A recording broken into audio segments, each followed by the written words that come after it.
ଆମେ ଯେତେବେଳେ ପାଠ ପଢ଼ିବା ଆରମ୍ଭ କରୁ ବହିଟେ ଆମର ଅତି ଘନିଷ୍ଠ ବନ୍ଧୁ ହୋଇଯାଏ ଆଉ ତାରି ସାହାଯ୍ୟରେ ଆମେ ଭଲ ପାଠ ପଢ଼ିପାରୁ। ହେଲେ ଯେତେବେଳେ ପରୀକ୍ଷା ସମୟ ଆସେ ସେଇ ବହିକୁ ଆମେ ଅଧା ବାଟରେ ଛାଡ଼ି ପରୀକ୍ଷା ରୁମ୍କୁ ଯାଉ ପରୀକ୍ଷା ଦେବା ପାଇଁ। ସେ ସିନା ଆଜି ଆମ ସାଥିରେ ନାହିଁ, ହେଲେ ତା ଶିକ୍ଷା ବଳରେ ଆମେ ଭଲ ପରୀକ୍ଷାରେ ନମ୍ବର ରଖୁ ଆଉ ପାସ୍ ହଉ, ଆଗକୁ ମଧ୍ୟ ଯାଉ। ସେମିତି ଆମ ଜୀବନରେ ଦୁଇଟି ମଣିଷ ଥାଆନ୍ତି ଯିଏକି ଆମକୁ ଏଇ ଦୁନିଆକୁ ଆଣନ୍ତି, ଆମକୁ ଦୁନିଆ ଦେଖେଇଥାନ୍ତି ଆଉ ଆମର ପ୍ରତ୍ୟେକଟି ଅଳି ଅଝଟ ସହି ଦୁଃଖ କଷ୍ଟରେ ଆମକୁ ମଣିଷଟେ ପରି ମଣିଷ କରିଥାନ୍ତି। ହେଲେ ଦୁଃଖର ବିଷୟ, ସେମାନେ ଆମ ପାଇଁ ସାଥିରେ ବେଶୀ ସମୟ ଚାଲିପାରନ୍ତିନି। ଆମକୁ ଅଧା ବାଟରେ ସେମାନେ ଛାଡ଼ି ଦେଇ ଚାଲିଯାଆନ୍ତି।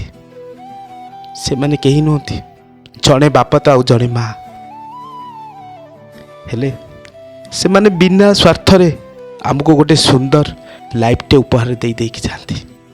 ସେମାନେ ଆମ ସାଥିରେ ନଥାନ୍ତି ସତ, ହେଲେ ତାଙ୍କ ଆଶୀର୍ବାଦ ସବୁବେଳେ ଆମ ସାଥିରେ ଥାଏ।